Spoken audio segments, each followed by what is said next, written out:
Permata TV YouTube Indonesia dengan bangga mempersembahkan sebuah storytelling kekinian abad ini, diangkat dari karya besar Esa Mintarja yang sangat populer di masanya, berlatar belakang kisah tanah Jawa masa lampau dengan judul Kisah Arya Manggada.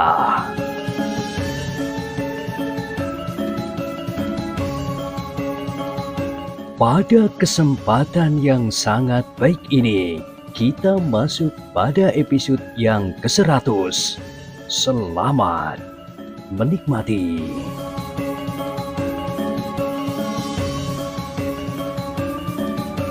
Pada episode sebelumnya telah diceritakan, di malam hari ketika Kiai Gumroh dan saudara-saudara seperguruannya duduk di pendopo membicarakan rencana mereka meninggalkan rumah itu, telah dikejutkan oleh kehadiran Ki Pandi.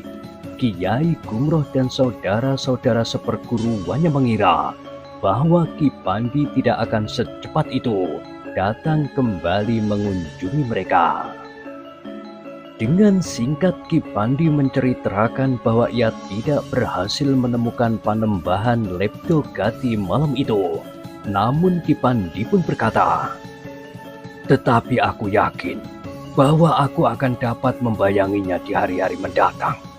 Panggraitoku akan dapat menjadi penunjuk yang dapat dipercaya untuk membayangi Panembahan itu." Kiai Gumroh mengangguk-angguk. Katanya, "Kami berharap demikian, agar Panembahan itu tidak akan mengacaukan pola tatanan kehidupan baru yang sedang disusun di rumah ini." Ki Pandi mengangguk-angguk. Katanya, "Aku bersyukur bahwa goncangan di rumah ini telah dapat menumbuhkan sesuatu yang berarti. Jika orang-orang yang tersisa itu dapat menemukan jalan yang baru, itu adalah karena kalian telah melakukan sesuatu yang bukan saja berarti bagi kalian sendiri.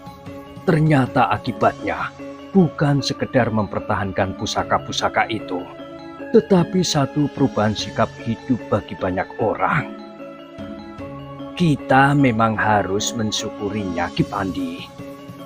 Itulah sebabnya aku datang kembali. Ketika aku meninggalkan rumah ini, aku belum sempat mengucapkan selamat atas keberhasilan kalian," berkata Ki Pandi.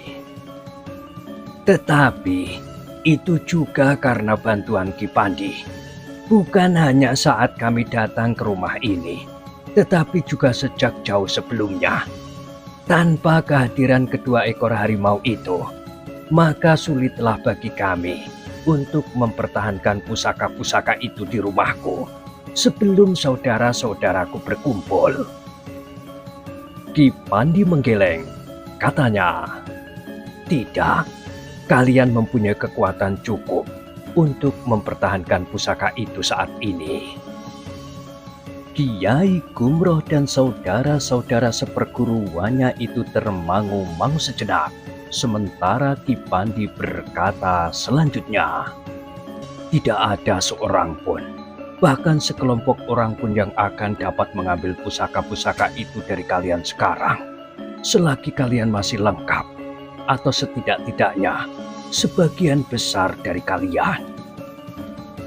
Kiai Gumroh dan saudara-saudara seperguruannya mulai merenungi kata-kata Ki Pandi yang berkata seterusnya, "Tetapi aku yakin bahwa tidak selamanya kalian dapat berkumpul seperti ini. Sebagaimana berlaku bagi setiap yang hidup, maka satu demi satu kalian tentu akan pergi. Hingga pada suatu saat, maka pusaka-pusaka itu tidak akan ada lagi yang dapat mempertahankannya jika seseorang atau sekelompok orang berusaha untuk memilikinya. Bahkan mungkin sekelompok orang yang bermaksud buruk. Apakah karena pusaka-pusaka itu dianggap bertuah, atau karena pusaka-pusaka itu dibalut dengan bahan yang sangat mahal?"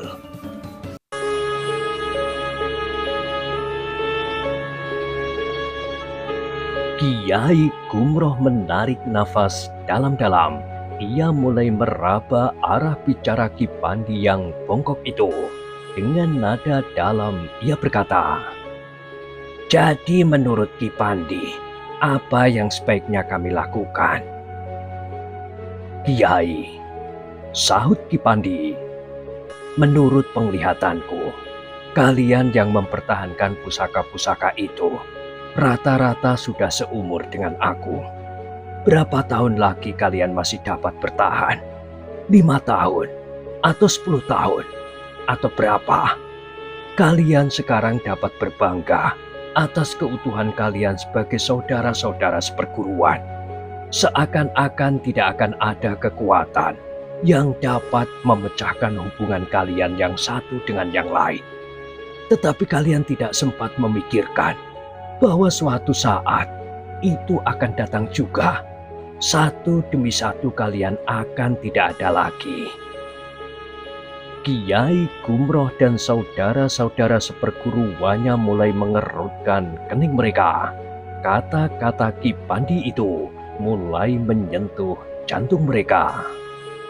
"Kiai," berkata Ki Pandi kemudian, "yang ingin aku tanyakan kepada Kiai dan saudara-saudara seperguruan Kiai, apakah Kiai pernah memikirkan siapakah yang akan meneruskan tugas Kiai untuk menjaga pusaka-pusaka warisan yang nilainya sangat tinggi itu?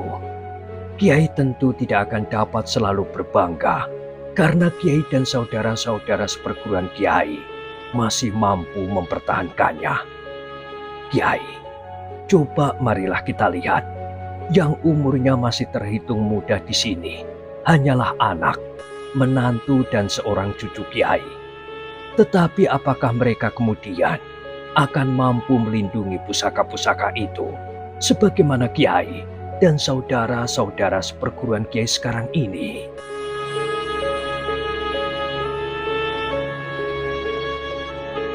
Kiai Gumroh menarik nafas dalam-dalam. Dengan nada rendah ia berkata, "Aku mengerti Ki Pandi. Pertanyaan Kiai telah membuka hati kami." "Nah," berkata Ki Pandi selanjutnya, "nampaknya masih ada waktu. Kalian harus menyusun kekuatan untuk meneruskan tugas kalian menjaga pusaka-pusaka itu. Satu angkatan penerus yang setidak-tidaknya memiliki kemampuan sebagaimana kalian yang sudah tua-tua itu." "Aku mengerti Ki Pandi." Kiai Gumroh masih mengangguk-angguk. "Selama ini kami memang terlalu berbangga akan diri kami sendiri. Kami memang merasa bahwa kami merupakan satu kekuatan yang sulit untuk dapat ditundukkan. Tetapi kami memang melupakan masa depan, sebagaimana yang Ki Pandi katakan." "Kiai, aku sangat kagum melihat kemampuan gadis cucu Kiai itu. Dengan demikian, maka akan mempunyai gambaran bahwa kalian akan dapat menyusun satu angkatan penerus, sebagaimana Winih yang telah ditempa menjadi seorang yang memiliki kemampuan yang sangat tinggi. Meskipun pengalamannya masih belum terlalu banyak, tetapi agaknya penalarannya lebih banyak membantunya." "Nah Kiai," berkata Ki Pandi pula, "Kiai dan saudara-saudara seperguruan Kiai harus segera mulai."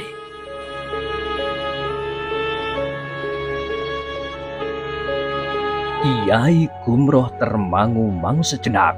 Namun kemudian ia memandangi saudara-saudara seperguruannya yang duduk di sekitarnya sambil berkata, "Bagaimana pendapat kalian?"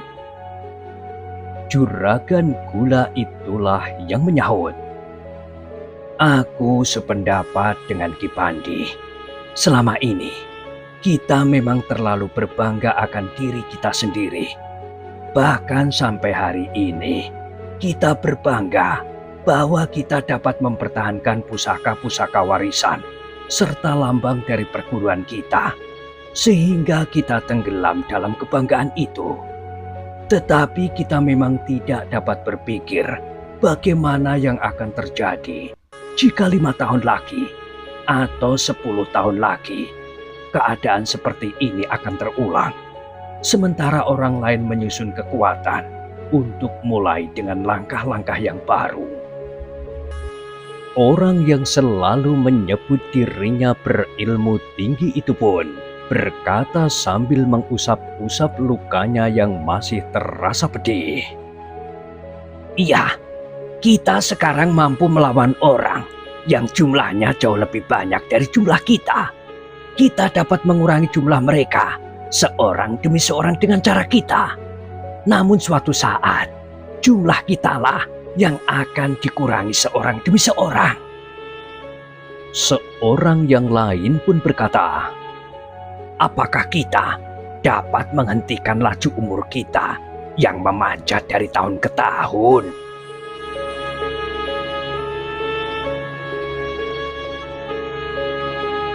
Kiai Gumroh tersenyum, katanya sambil mengangguk-angguk. Ya, kita lupakan masa depan kita. Tetapi suaranya kemudian meninggi. Saudara-saudaraku, aku sendiri telah menyiapkan pilar penyangga masa depan itu. Aku punya Praworo, istrinya, dan cucu-cucuku.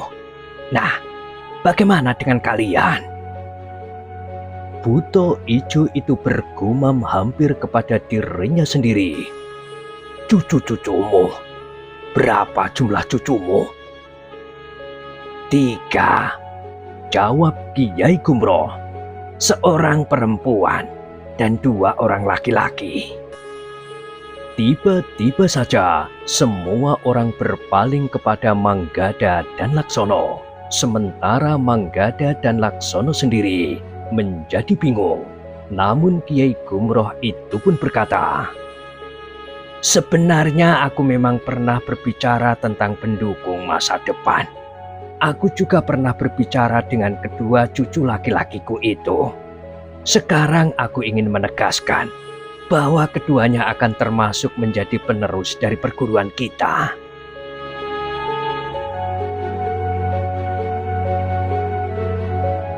Manggada dan Laksono menjadi bingung.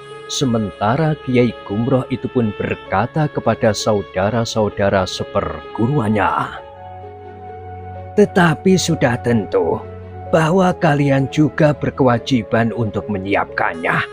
Mungkin anak atau cucu kalian masing-masing. Suatu ketika mereka akan kita kumpulkan agar mereka saling mengenal, sehingga mereka akan terikat dalam satu lingkaran persaudaraan, sebagaimana kita sendiri. Baiklah, berkata Kiai Padmo yang lebih dikenal sebagai Juragan Gula itu. Aku juga berjanji akan ikut mendukung masa depan itu dengan menyiapkan penerus yang akan menjadi pengawal bagi masa depan. Tanpa mereka, kita memang tidak berarti apa-apa.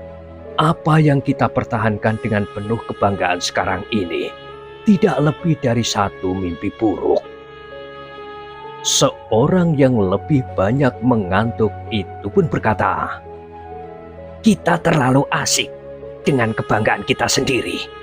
Hei, bagaimana jika ada di antara kita tidak mempunyai anak seperti orang berkumis tidak rata itu? Hei, siapa bilang? Jawab orang yang disebut berkumis tidak rata. Aku mempunyai lebih dari selusin anak, meskipun anak tetangga. Tetapi aku dapat memilih yang terbaik di antara mereka. Baiklah, berkata Kiai Gumroh. Hari ini kita berjanji untuk segera mulai dengan mempersiapkan masa depan itu.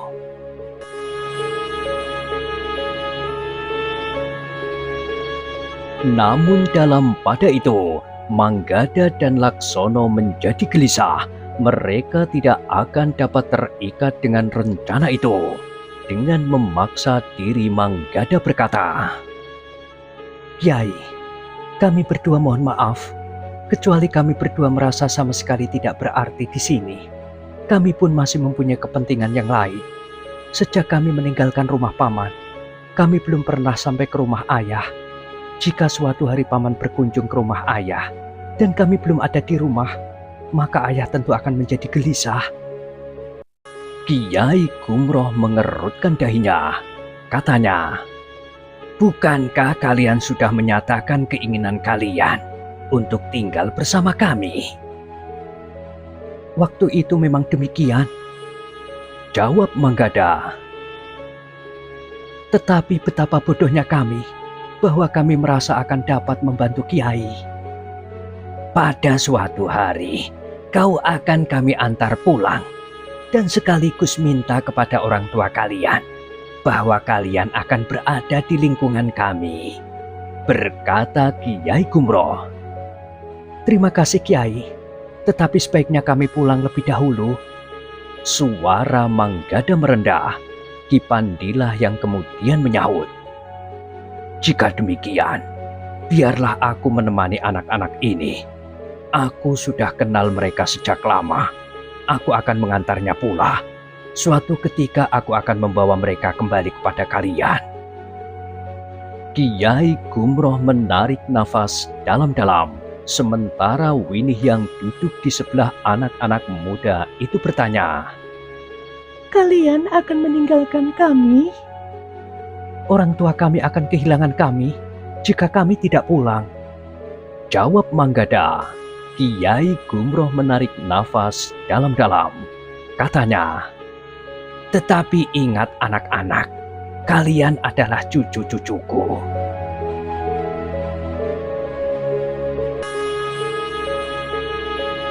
Manggada dan Laksono termangu-mangu sejenak.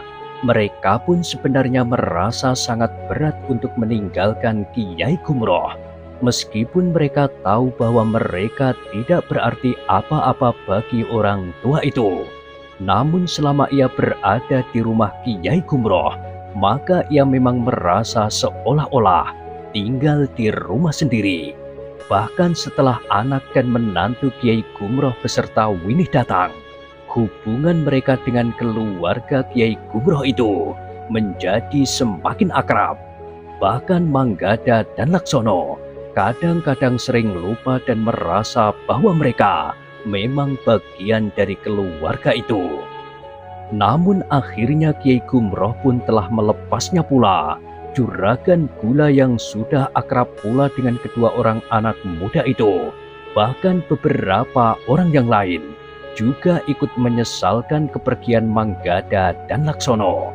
Namun mereka memang tidak dapat menahannya tanpa memperhatikan kepentingan anak-anak muda itu sendiri. Meskipun demikian, kedua anak muda itu masih diminta untuk singgah di rumah Kiai Gumroh sebelum mereka benar-benar meninggalkan keluarga itu.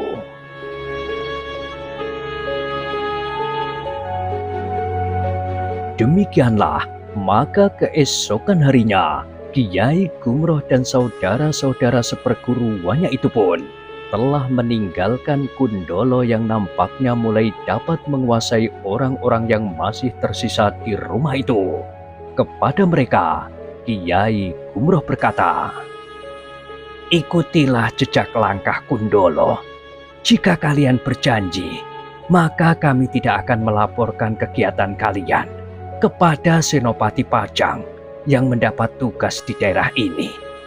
Tetapi jika kalian berkeras dengan cara hidup kalian sebelumnya, maka akan datang gilirannya pasukan Pajang menghancurkan kalian." Wajah-wajah yang suram itu hanya dapat menunduk. Namun kata-kata Kiai Gumroh itu meresap di hati mereka. Ternyata bahwa saudara-saudara seperguruan Kiai Gumroh itu akan langsung pulang ke rumah masing-masing. Hanya mereka yang masih belum sembuh dari luka-lukanya akan diantar oleh saudara seperguruannya yang terdekat.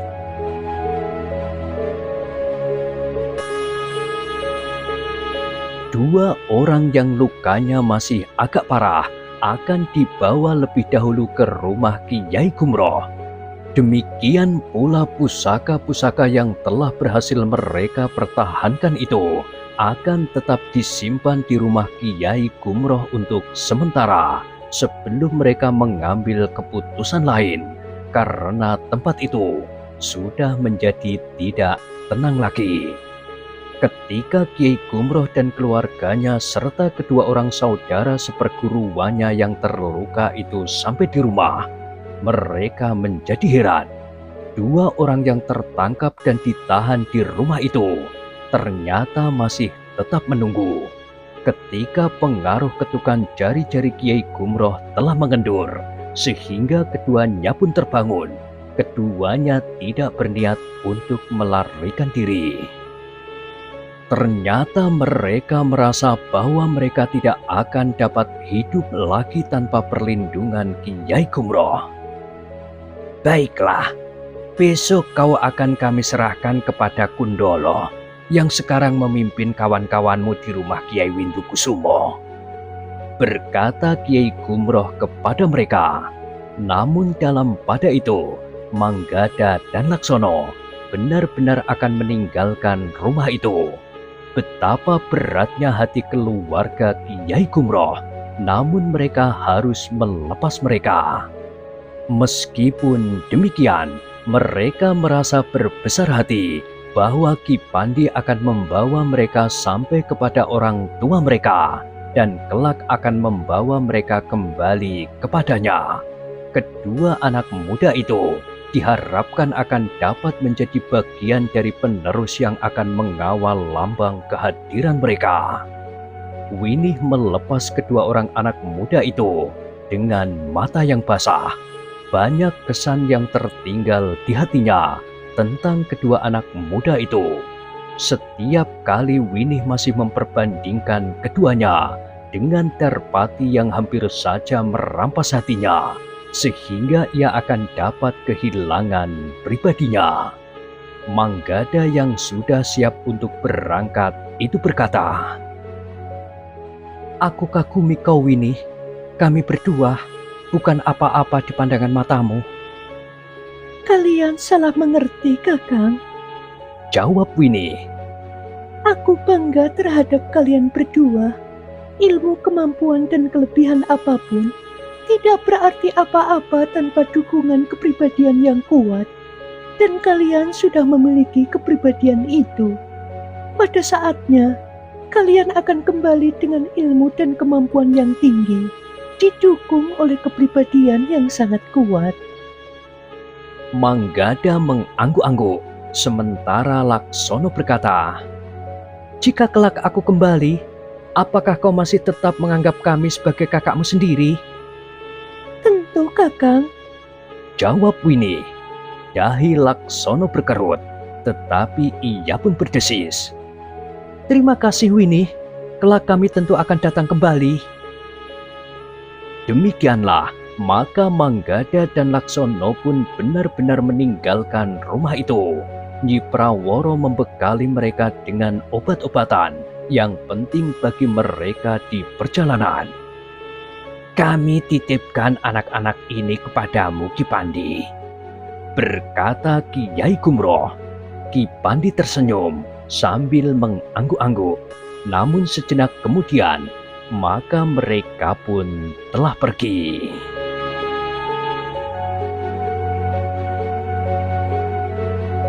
Sinar matahari pagi yang cerah telah menyegarkan tubuh Manggada dan Laksono yang berjalan di belakang Ki Pandi. Mereka melintasi bulak panjang yang digelari padi-padi muda yang nampak dari ujung sampai ke ujung cakrawala adalah warna yang hijau segar.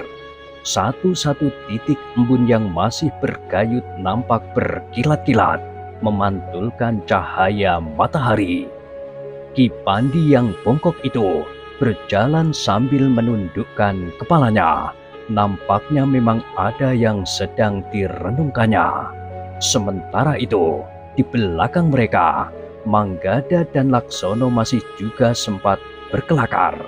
Dengan dahi yang berkerut, Laksono berkata, "Sebenarnya aku merasa kecewa terhadap sikap Winih. Kenapa? Bertanya Manggada. Bukankah ia bersikap baik terhadap kita? Jika kelak kita kembali, maka ia masih akan tetap menganggap kita sebagai kakaknya sendiri. Itulah sebabnya aku menjadi kecewa. Kenapa? Desak Manggada. Aku lebih senang jika kelak apabila kita kembali, kita, setidak-tidaknya aku, dianggap sebagai orang lain, namun diterima dengan baik. Jawab Laksono. Aku tidak tahu maksudmu. Gumam Manggada. Ah, kau, penalaranmu memang tumpul. Kau tahu, jika aku dianggap sebagai kakaknya, aku akan tetap saja menjadi kakaknya. Tetapi jika aku dianggap orang lain, maka mungkin, hanya mungkin, kedudukanku terhadap Winnie akan dapat berubah. Ia terlalu cantik untuk menjadi adikku. Manggada tertawa. Katanya, hahaha, kau memang gila. Kau kira kau pantas bermimpi seperti itu? Laksono pun tertawa pula, sehingga Ki Pandi pun telah berpaling sambil bertanya, ada apa? Manggadalah yang menjawab, Laksono sedang bermimpi. Mimpi apa? Bertanya Ki Pandi pula. Mimpi tentang seorang gadis yang cantik, tetapi gadis itu berilmu sangat tinggi, sehingga jika gadis itu marah, maka Laksono di hadapannya akan menjadi seekor tikus di hadapan seekor kucing yang sedang menyusui dan bahkan sedang lapar. Jawab Manggada. Ki Pandi pun tersenyum pula. Ia segera tahu apa yang sedang dijadikan bahan kelakar anak-anak muda itu. Karena itu, maka ia pun berkata, aku tahu, mimpi yang demikian adalah mimpi yang wajar bagi anak-anak muda. Jika seorang anak muda ingin melihat mimpinya menjadi kenyataan, maka ia harus berjuang, bukan menunggu seperti menunggu titiknya embun di siang hari. Ah, tidak Ki Pandi. Jawab Laksono. Manggada berbohong. Aku sama sekali tidak bermimpi. Karena bermimpi pun, aku tidak berani. Hahaha. Kenapa tidak berani? Bertanya Ki Pandi justru sambil tertawa. Aku bukan apa-apa Ki Pandi. Sepantasnya aku menjadi cantriknya. Jawab Laksono.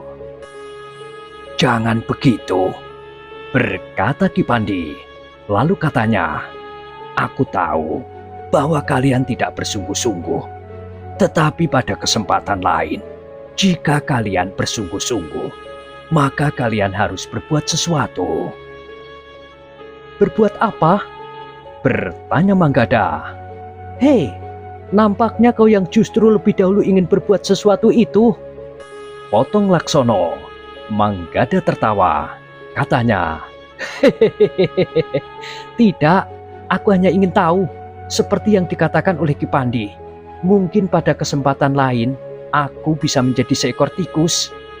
Ki Pandi yang kemudian berjalan di antara kedua orang anak muda itu kemudian berkata, nah, anak-anak muda, agar kalian tidak sekedar menjadi tikus, maka kalian harus belajar menjadi kucing. Manggadalah yang menyahut. Tetapi berapa panjang waktu yang diperlukan bagi seekor tikus untuk menjadi seekor kucing? Ki Pandi menepuk bahu Manggada sambil berkata, kalian telah dihinggapi penyakit rendah diri. Manggada memang tidak membantah. Katanya, di lingkungan keluarga Kiai Gumroh, kami berdua benar-benar merasa tidak berarti apa-apa. Kalian memang salah menilai diri kalian, berkata Ki Pandi. Kalian mengira bahwa harga diri seseorang semata-mata ditentukan oleh kemampuannya dalam olah kanuragan. Bukankah Winnie itu dapat mengatakan kepada kalian bahwa kepribadian seseorang merupakan bagian dari harga diri seseorang? Kedua orang anak muda itu mengangguk-angguk, sementara Ki Pandi berkata selanjutnya, Sebaiknya kalian mulai sekarang berusaha untuk menghapus perasaan rendah diri itu. Jika perasaan itu terlanjur berakar di dalam diri kalian, maka akibatnya akan menjadi kurang baik bagi kalian. Kalian akan terpisah dan bahkan memisahkan diri dari pergaulan yang seharusnya tidak perlu. Kalian membayang-bayangi diri kalian dengan berbagai macam penilaian yang tidak berarti. Kau ingin satu contoh yang wujud tentang seseorang yang mempunyai perasaan rendah diri? Kedua orang anak muda itu tidak menjawab, sedangkan Ki Pandi berkata selanjutnya, "Nah, aku adalah contoh yang dekat di hadapan kalian. Aku adalah seorang yang ditelan oleh perasaan rendah diri itu. Sejak aku menjadi cacat, maka aku merasa tidak pantas lagi bergaul dengan banyak orang.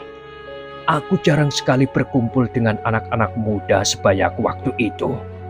Aku lebih senang menyendiri dan hidup di dunia angan-angan. Selebihnya, aku telah memaksa diri untuk menguasai berbagai macam ilmu. Dalam perguruan pun, aku masih saja dibayangi oleh perasaan rendah diri itu. Untuk menutupinya, maka aku berusaha untuk menjadi salah seorang di antara murid-murid terbaik di perguruanku." Ki Pandi itu berhenti sejenak. Wajahnya nampak menjadi bersungguh-sungguh. Lalu katanya pula, "Namun, betapapun juga aku memiliki ilmu yang tinggi, tetapi hidupku tidak banyak berarti. Justru karena kepribadianku yang rapuh, aku tetap terasing dari pergaulan, dan aku tetap menjadi seseorang yang lain dari kehidupan yang wajar." "Tetapi Ki Pandi sudah berbuat banyak untuk memerangi dunia hitam," berkata Manggada. "Tetapi gerakku sangat terbatas. Kadang-kadang aku memang merasa diriku menjadi pahlawan. Tetapi perasaan itu adalah sekedar untuk mengimbangi perasaan rendah diriku. Sehingga justru karena itu, maka aku seakan-akan menjadi manusia lain dari kewajaran hidup seseorang. Bahkan mungkin seperti hantu yang sesekali muncul kemudian menghilang lagi." Kedua anak muda itu terdiam. Mereka tidak tahu apa yang harus mereka katakan.